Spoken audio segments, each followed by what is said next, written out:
Magandang araw po sa lahat. Welcome po sa Nas Bird Tricks. Ngayong araw na to, ito yung update ng trick ni Pacio ng left and right turnaround. After 2 days, ayan, marunong na siya kahit gamit lang itong aking daliri at wala na akong ibang papasunod sa kanya kundi ito lang, sisinyas ko lang ang daliri ko. Ayan, so turn around siya, left and right. Ayan, after 2 days, marunong na siya. Sobrang likot pa niya, hindi ko pa nakiklip yung kanyang wings. Gagawa din po ako ng separate video para sa pagkiklip ng wings. Ayan. Pacio.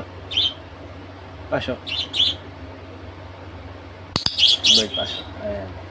So, itong turn around trick na to, hindi to nawawala. Lagi kong ginagawa. Ito yung parang pinaka basic na trick ng isang ibon. Ayan.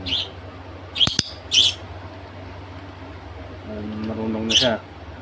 Minsan siya na lang mag-isang nag-turn around. Ayan, Pacio.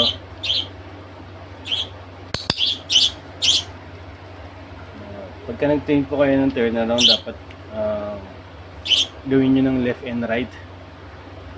Left and right na dapat para hindi lang isang side ang kaya ng isang ibon.